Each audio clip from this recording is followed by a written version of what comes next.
ప్రేమించాలి. సొంత శరీరాన్ని మనం ఏ విధంగా ప్రేమించుకుంటూ ఉంటామో అటు రీతిలో భార్యని కూడా ప్రేమించాలని దేవుని లేఖనాలు సెలవిస్తూ ఉంది. సో ప్రసంగిలో మరొక మాట మీకు జ్ఞాపకం చేస్తాను. ఆ మాట ఏంటంటే 3 పేటల తాడు త్వరగా తెగిపోదు. 3 పేటల తాడు త్వరగా తెగిపోదు. అర్థం ఏంటి? మంగళసూత్రమా? 3 పేటల తాడు అని మనం మాట్లాడుతూ ఉన్నప్పుడు 3 ముళ్ళ మందం అనుకుంటారు చాలామంది. ఈ రోజున దాని అర్థం ఏంటనంటే, ఒక పేట భర్త అయినప్పుడు మరొక పేట భార్య అయినప్పుడు 3వ పేటగా ప్రభు ఉంటే ఆ బంధాలు తెగిపోవు. ఆ బంధం శాశ్వత కాలం ఉంటుంది. చాలామంది ముహూర్తాలు చూసి చేస్తూ ఉంటారు, వారిద్దరు జ్యోతిష్యాలు చూసి చేస్తూ ఉంటారు పెళ్ళిళ్ళు. కానీ చాలా పెళ్ళి ఈ రోజున పెటాకులు అయిపోతూ ఉన్నాయి. పెళ్ళి అంటే 100 ఏళ్ల పంటగా ఉండాల్సినటువంటివి 100 ఏళ్ల మంటగా తయారవుతుంటాయి. ఎందుకంటే ప్రభు ఉండడం ఆ యొక్క కుటుంబాల్లో అందరిని బట్టి అసమాధానం, గొడవలు, గందరగోళాలు, కంకుళ్ళు ఆడుకోవటాలు, కొట్టుకోవటాలు, భయంకరమైన పరిస్థితులు మనం చూస్తూ ఉంటాం. కానీ ప్రభు ఉన్నటువంటి ఆ యొక్క వివాహాల్లో నిజంగా ఐక్యత ఉంటుంది, సమాధానం ఉంటుంది, శాంతి ఉంటుంది. 3 పేటల తాడు త్వరగా తెగిపోదు అని ఎందుకు రాశాడంటే, 3వ పేటగా ప్రభు కుటుంబాల్లో ఉండాలి. జడ వేసుకుంటా ఇక్కడ మీరు కొన్ని తాళ్ళను కూడా పేనతారు కదండి. గేదెలు కట్టడానికి గడ్డితో ఏం చేస్తారు? పేనతా ఉంటారు. తాళ్ళను కూడా పేనుతుంటారు. 3 పేటలు తీస్తారు జడ వేయడానికి. ఎన్ని పేటలు తీస్తారు? 3 పేటలు. కానీ విచిత్రం ఏంటంటే పైకి 2 పేటలే కనబడతాయి. 3వ పేట అంతర్లీనంగా ఉంటుంది. అర్థం చేయండి, ఆ 3వ పేట లేకపోతే జడ నిలబడదు. అదే రీతిలో ఒక పేట భర్త అయినప్పుడు మరొక పేట భార్య అయినప్పుడు 3వ పేటగా ప్రభు వారి మధ్యన ఉంటే నిజంగా వారి బంధాలు, మీ బంధం శాశ్వత కాలం ఉంటుంది. ఆనందదాయకంగా మీ కుటుంబాన్ని మీరు ముందు కొనసాగించుకునే వారుగా ఉంటారు. అందుని బట్టి మీ ఇద్దరి మధ్య ప్రభువును ఉంచండి. ప్రభు కుటుంబాల్లో ఉన్నప్పుడు కార్యాలు జరుగుతాయి. సో గత రాత్రే మేము 7వ వార్షికోత్సవాన్ని జరుపుకున్నాం. పాస్టమ్ గారు, నేను 7 సంవత్సరాలు మా పెళ్ళయ్యి. ఆ 7 సంవత్సరాలు కూడా ఎంతో అద్భుతమైన రీతిలో దేవుడు ముందు కొనసాగిస్తున్నాడు. సమస్య వచ్చినప్పుడు ప్రభు పాదాల దగ్గరికి వెళ్ళటం, ప్రభువుని అడగటం, ప్రభు చిత్తానుసారంగా నడుస్తున్నాం. నిజంగా 7 సంవత్సరాలు సో దేవుడు మమ్మల్ని అద్భుత రీతిగా ముందుకు నడిపిస్తూ ఉన్నాడు. ఆనందదాయకంగా ప్రతిరోజు కూడా సంతోషాన్ని, ఆనందాన్ని అనుభవించడానికి దేవుడు ప్రభు చెప్తా ఉన్నాడు. ఏదైనా వనములో దేవుడు చేసినటువంటి ఆ వివాహం చెప్తున్న సందేశం ఏంటంటే, ఇద్దరు కూడా ఏక శరీరము, ఇద్దరు కూడా ప్రభు కృపలో కొనసాగాలి. వారిద్దరి మధ్య ప్రభు ఉన్నప్పుడు ఆ కుటుంబ బంధాలు శాశ్వత కాలం ఉంటుంది. ఇంకొక వివాహాన్ని మీకు జ్ఞాపకం చేస్తాను. అదేంటంటే కానా పెండ్లి విందు. గలిలయలోని కానా అనే ఊర్లో యేసుక్రీస్తు ప్రభు వారి వివాహానికి ఆహ్వానించబడ్డాడు. వివాహంలో కొరత ఉన్నప్పుడు ప్రభు అక్కడ ఉన్నాడు కాబట్టి కొరత ఏమైంది? తీర్చబడదు. ఈరోజు మన జీవితాల్లో కూడా కొరతలు, అవసరతలు తీర్చబడాలంటే ప్రభు మన గృహాల్లో ఉండాలి. జక్కయ్య అనేటువంటి వ్యక్తి యేసుక్రీస్తు ప్రభుని తన ఇంటికి ఆహ్వానించాడు. యేసుక్రీస్తు ప్రభు వస్తానన్నప్పుడు రండి ప్రభు అని ఇంటికి తీసుకువెళ్ళాడు. అందును బట్టి అతని కుటుంబము రక్షణ కుటుంబంగా, రక్షణ గృహంగా మారింది. నేడు ఇంటికి రక్షణ వచ్చింది. ఇతడు కూడా అబ్రహాము కుమారుడే అని అంటాడు. ఈరోజున కుటుంబ జీవితాల్లో ప్రభు ఉన్నప్పుడు ఆ కుటుంబాల్లో సంతోషము, రక్షణ, స్వస్థత, విడుదల, విమోచన ఉంటుంది. కానా పెండ్లి విందులో యేసుక్రీస్తు ప్రభు వారు అక్కర్లను తీర్చాడు. ఇంకా 19వ అధ్యాయం ప్రకటన గ్రంథంలో గొర్రెపిల్ల వివాహ మహోత్సవం రాబోతుంది. ఒక గొర్రెపిల్ల వివాహ మహోత్సవం. ఆ గొర్రెపిల్ల వివాహ మహోత్సవంలో మన ప్రభువైన యేసుక్రీస్తు ప్రభు వారు ఆయన వరుడుగా, సంఘము వధువుగా ఉండబోతా ఉంది. యేసయ్యతో ఎవరైతే ఈ లోకంలో ప్రదానం చేయబడతారో రేపొద్దున పరలోక రాజ్యంలో ఆ యొక్క గొప్ప వివాహంలో, గొర్రెపిల్ల వివాహ మహోత్సవంలో అందరూ పాలిభాగస్తులుగా ఉంటారు. నేను ముగింపులోకి వస్తున్నాను. ఈ ప్రత్యేకమైన సమయంలో వారిద్దరికీ నేను చెప్పబోయేటువంటి ప్రాముఖ్యమైనటువంటి సూచన ఏంటంటే, వివాహ సమయంలో మీరు కుటుంబ వ్యవస్థను ప్రారంభించినప్పుడు చిన్న చిన్న సమస్యలు వస్తాయి. మాట వస్తూ ఉంటుంది. రాదని నేను అంటలేదు. వివాహం అన్న తర్వాత, కుటుంబం అన్న తర్వాత సమస్యలు వస్తాయి. సమస్యలు వచ్చినప్పుడు దాన్ని పెద్ద చేసుకోవద్దు. ప్రభు దగ్గరికి వెళ్ళండి. ప్రభా నీవే పరిష్కరించండి సమస్య ఉన్నప్పుడు ప్రభు పరిష్కరిస్తాడు. దేవుడు మనకు జ్ఞానాన్ని ఇచ్చాడు. ఆ జ్ఞానంతో దేవుని సన్నిధిని మనం వెతికినప్పుడు సమస్యలకు పరిష్కారాన్ని పొందుకుంటా. భయపడద్దు, పాలిమాన్యులను ముందుగానే సమస్య గురించి మాట్లాడుతున్నాడని. సమస్యలు వచ్చినప్పుడు మీ జీవితాల్లో ప్రభు దగ్గరకు వచ్చినప్పుడు సమస్యలు ఇట్టే ఆయన పరిష్కరిస్తాడు. హృదయాలను అతకగలిగినటువంటి దేవుడు, సమాధానం ఇవ్వగలిగినటువంటి దేవుడు మన ప్రభు. కాబట్టి జ్ఞానంతో కుటుంబాన్ని కట్టుకోవాలి. జ్ఞానవంతురాలు తన ఇంటిని కట్టును, మూఢురాలు తన చేతులతో తన ఇంటిని ఏం చేస్తుందట, ఓడబెరుగుతుంది. సో ప్రతి స్త్రీలు కూడా జ్ఞానంతో వారి కుటుంబాన్ని కట్టాల. ఇంకొకటి చెప్తాను, వివాహం అంటే ప్రేమ అనేటువంటి బంధం. ఏంటది? ప్రేమ అనేటువంటి బంధం పడాలి వారి మధ్య. రెండు మనస్సులు కలయికే వివాహం అంటాను. రెండు మనస్సులు కలయిక, రెండు కుటుంబాలు కలయికే వివాహము. ప్రేమ ఉండాలి, ఆ తర్వాత అండర్స్టాండింగ్ ఉండాలి. కుటుంబాల్లో ఏముండాలా? అండర్స్టాండింగ్ ఉండాలి. ఇంకో మాటలో చెప్పాలంటే ఒకరినొకరు అర్థం చేసుకుంటూ, ఒకరినొకరు ప్రేమించుకుంటూ, ఒకరి మాటకు మరొకరు గౌరవాన్ని ఇస్తూ కుటుంబాన్ని ముందుకు కొనసాగించాలి. జ్ఞానంతో ఇంటిని కట్టాల. చాలా సంవత్సరాల క్రితం మన భారతదేశంలో ఒక దైవజనుడు మంచి పరిచయం చేశాడు. ఆయన పేరు సాధు సుందర్ సింగ్. ఎంతమంది తెలుసు? సాధు సుందర్ సింగ్.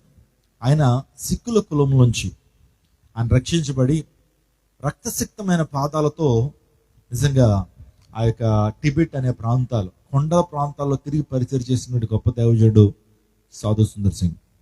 ఆయన ఒక అడవి ప్రాంతాన్ని వెళ్ళిపోతా ఉన్నప్పుడు ఆ దారి ప్రక్కన ఒక పెద్ద చెట్టు చూశాడు. ఆ చెట్టు క్రింద ఒక పుట్ట కూడా ఉందండి. ఆ పుట్టలో ఒక మహా ఘట సర్పం. మామూలు సర్పాలు వేరు, ఘట సర్పం అంటే సుమారుగా 18 అడుగులు ఉంటుంది. 18 అడుగులు ఉంటుంది ఆ పాము. అది ఏం చేస్తుందంటే, సో ఆ చెట్టు మీదకి ప్రాక్కుంటూ వెళ్తా ఉంది.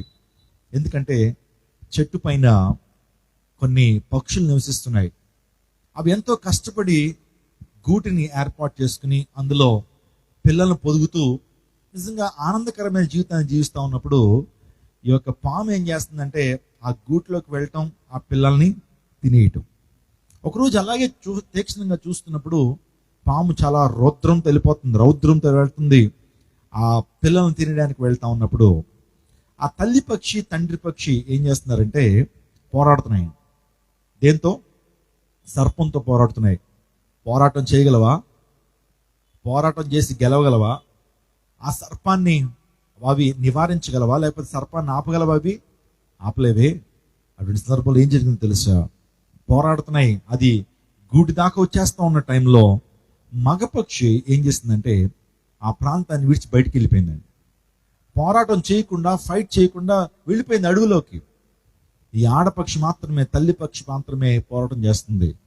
బయటికి వెళ్ళిపోయింది. అది ఒక 2 నిమిషాల్లో తన నోటితో ఒక పుల్లను కరుచుకుని వచ్చి ఆ యొక్క గూట్లో వేసి 2 పక్షులు వెళ్ళి అలా చూస్తున్నాయి పాము వైపు.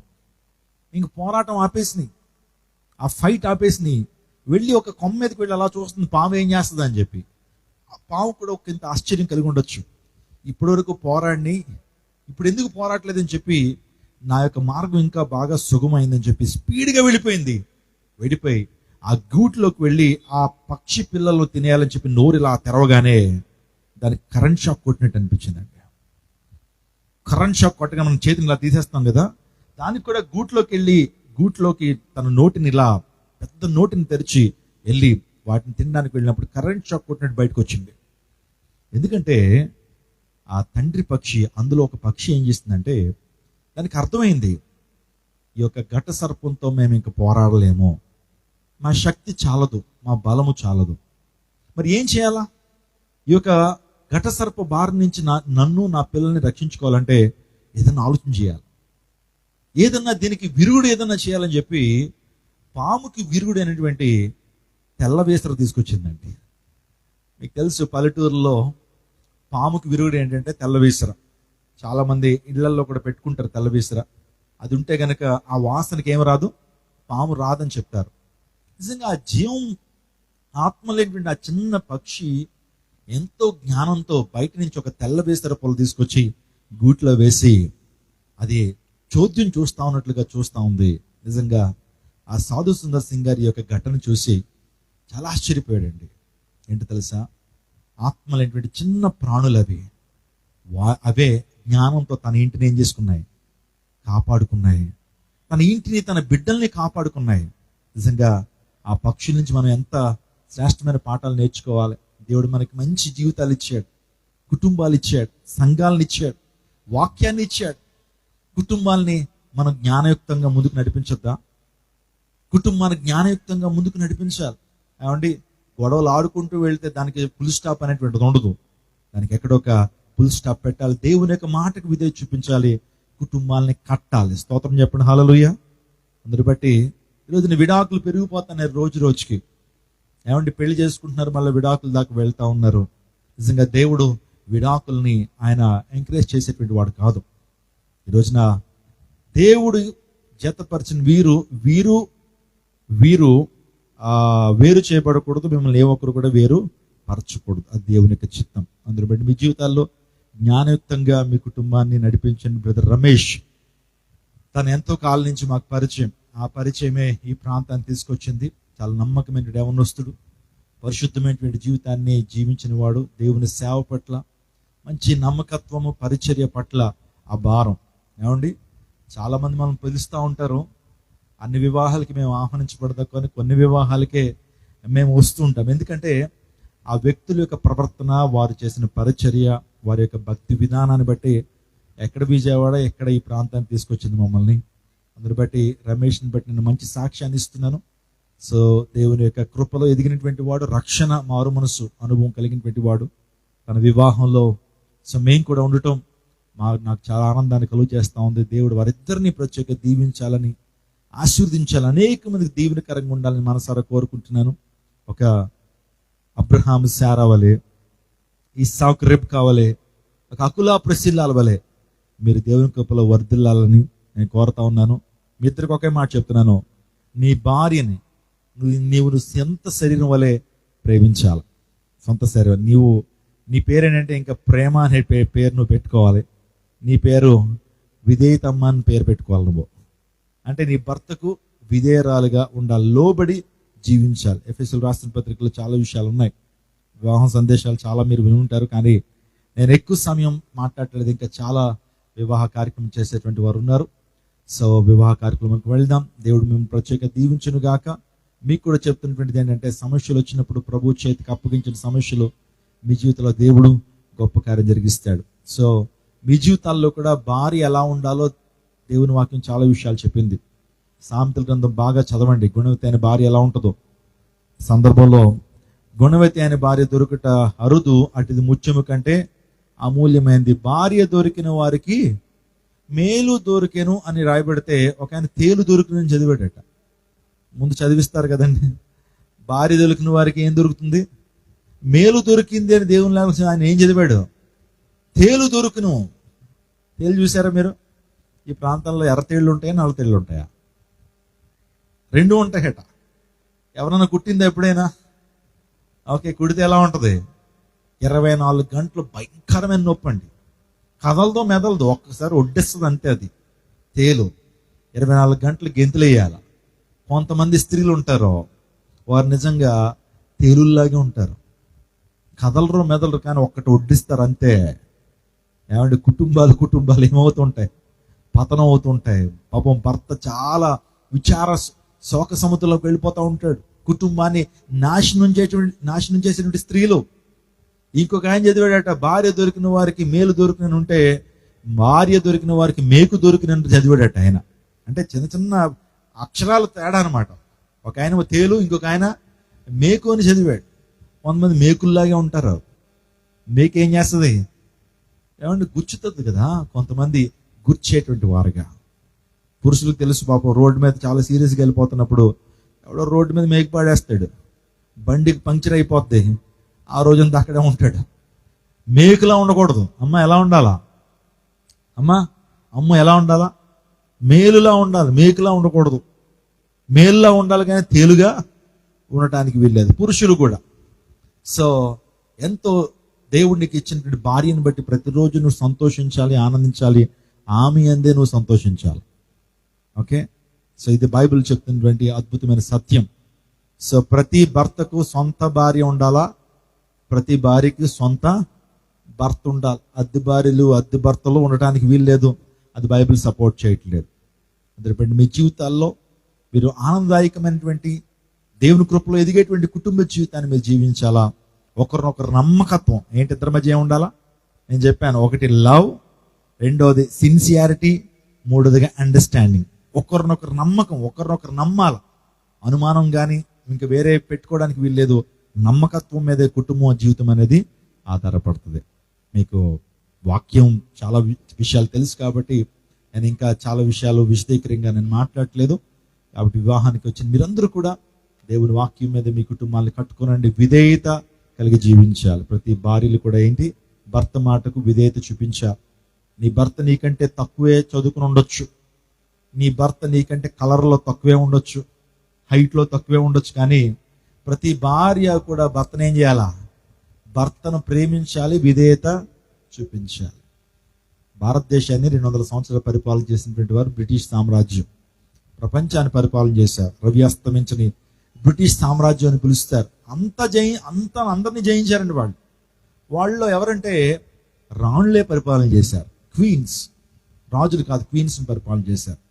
మరి ఆ బ్రిటిష్ సామ్రాజ్యానికి గొప్ప రాణిగా ఉన్నటువంటి ఆమె ఎలిజబెత్, క్వీన్ ఎలిజబెత్ అంటుంటారు. క్వీన్ ఎలిజబెత్, క్వీన్ విక్టోరియా, వీళ్ళందరూ మనకు తెలుసు. క్వీన్ ఎలిజబెత్ గారి వివాహం జరుగుతుందట. జరుగుతుంటే పాస్టర్ గారు, వివాహం చేసే పాస్టర్ గారు ఆమె దగ్గరికి వెళ్ళి, అమ్మగారు రేపొద్దున మీ వివాహం జరుగుతూ ఉంది, నేనే నీ వివాహాన్ని జరిగించేది. అందుబట్టి ఒక ప్రశ్న అడుగుతాం మిమ్మల్ని అందరి ముందు. ఏమనంటే, నీ భర్తకు నువ్వు విధేయురాలుగా ఉంటావా అని అడుగుతాం.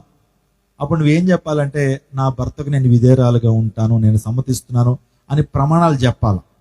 అందరి బట్టి చెప్తారమ్మా, మీరు చాలా పెద్ద రాణి కాబట్టి రేపొద్దున ఈడి మాట నేనేంటి అన్నారు అనుకోండి, సమాజంలో లేకపోతే సంఘం ముందు మనం అవాసుపాలు అయిపోతాం. అందులో బట్టి ఒకవేళ మీరు వినకపోయినా పెళ్లిలో మాత్రం అలా చెప్పండి ఫార్మాలిటీగా అని అంటే, క్వీన్ ఎలిజబెత్ అందట, పాస్టర్ గారు, ఆర్చ్ బిషప్ వచ్చాడు. బిషప్ గారు ఒక మాట నన్ను చెప్పనివ్వండి, నేను ఈ దేశానికి క్వీన్నే కానీ నా భర్త ముందు నేను ఎప్పుడు కూడా విధేయురాలుగానే ఉంటాను. మీరు రాసుకోండి, ఎప్పటికైనా సరే నా భర్తకు నేను విధేయురాలుగా ఉంటాను. నా భర్త నాకంటే తక్కువే కావచ్చు, అధికారం తనకు లేకపోవచ్చు, కానీ నేను దేవుని వాక్యాన్ని నేను అనుసరిస్తాను అని మంచి విషయం చెప్పిందట. అందుని బట్టి ఆయనేమో ఆ దేశాలు ఈరోజు అభివృద్ధి పదంలో ముందుకు నడుస్తూ ఉన్నాయి. ఆ దేశాలు బైబిల్ని బేస్ చేసుకుని ఆ దేశాలు ముందుకు నడుస్తూ ఉన్నాయి. ఇదొక మాట నేను చెప్తున్నాను, ప్రతి భార్య కూడా భర్తకు విధేయురాలుగా ఉండాలి. ప్రతి భర్త కూడా భార్యను అమితంగా ప్రేమించాలి. రమేష్, నీ భార్య వారి ఇంటి పేరుని విడిచిపెట్టేస్తుంది ఈ రోజుతో. తన ఇంటిని, తన యొక్క తల్లిదండ్రుల్ని, తన తోబుట్టువుల్ని, తన పరిసరాలని, తన గ్రామాన్ని, అమ్మ ఇదే గ్రామం కాదు కదా నీది, తన గ్రామాన్ని మొత్తం విడిచిపెట్టేసి నీకోసం వచ్చేస్తుంది. అంటే ఒక్కసారి ఊహించండి, ఒక వ్యక్తి ఒక ప్రాంతాన్ని విడిచిపెట్టడం అంటే, ఒక ఇంటి పేరుని విడిచిపెట్టేయడం అంటే, తను పెరిగిన పరిసరాలను విడిచిపెట్టేసి ఎవరి కోసం వచ్చేస్తుంది? ఎవరో తెలియదు, తను ఒక్కడే తెలుసు ఈ రోజు నుంచి. అలాంటప్పుడు నీ భార్యను ఎంత అమితంగా నువ్వు ప్రేమించాలి, ఎంత నమ్మకంగా ఆమె పట్ల ఉండాలా, ఎంతో త్యాగం చేస్తుంది. రేపొద్దున్న వివాహం అవుతుంది, తన అందాన్ని త్యాగం చేస్తుంది. ఎందుకు తెలుసా? ప్రెగ్నెన్సీ వస్తుందనంటే స్త్రీకి అందం అంతా పోతుందండి. నిజంగా 9 మాసాలు ఎంతో రిస్క్, అది కేవలం ప్రేమను బట్టే చేస్తుంది. అలాంటి స్త్రీని నిష్ఠూరు పెట్టడం ఏమన్నా సమంజసమా? అలాంటి స్త్రీని బాధ పెట్టడం, చాలా మంది కొడతా ఉంటారండి భార్యల్ని. నిజంగా భార్యని కొట్టేటువంటి వాడు మనిషే కాదు వాస్తవానికి. మీకు ఎంతమందికి నచ్చినా నచ్చకపోయినా సత్యాన్ని చెప్తాను, ఒకవేళ భార్యను కొట్టేటువంటి వ్యక్తి అయితే నువ్వు అసలు మగాడివే కాదు. చాలా మంది భార్యని కొట్టేసి అలాంటి మగవాడు ఎవడున్నాడా అంటాడు. భార్యను లోపల కొట్టేసి లుంగి ఇలా పైకి లేపి రెండ్రా ఎవడొస్తాడు నా మీదకి, బలహీనరా అంటే భార్యని కొట్టడం పెద్ద మగతనం కాదు. అర్థం చేయండి, భార్యని ఏనాడు కొట్టడానికి వీల్లేదు. ఇద్దరు కూడా ప్రేమగా బ్రతకాలి. స్తోత్రం చెప్పండి. రమేష్కి అన్నీ తెలుసు, చాలా పెళ్లిళ్ళలో వాక్యాలు విన్నాడు. వాక్యం వింటాం, దాని ప్రకారం జీవించాలి. దేవుడు వారిద్దరిని ప్రత్యేక దీవించిన గాక. I just want to bless them. ఒకసారి లేచి నిలబడండి, చిన్న ప్రార్థన చేస్తాను వివాహానికి ముందు.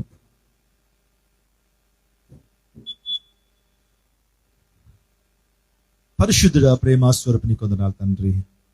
ప్రభు మధ్యన రమేష్, అమ్ము మా మధ్య ఉన్నారు. ప్రభా పరిశుద్ధ వివాహంలో వారు జతపరచబడడానికి సిద్ధంగా ఉన్నారు. వారిని దీవించి ఆస్వాదించండి ఆయన. వారి యొక్క వైవాహిక జీవితాన్ని ఆస్వాదించండి ఆయన. సంతాన ప్రాప్తితో ప్రభా ఐశ్వర్యంతో వారిని నడిపించండి. అలనాడు ఇస్సాకు రిబ్కా ఏ విధంగా దీవెనకరంగా మారారో వీరి జీవితాలను దీవెనకరంగా ఉంచండి ప్రభు. ఇద్దరు కూడా దైవ ధ్యానములో ప్రార్థనా జీవితంలో మంచి సహవాసాన్ని వెంబడి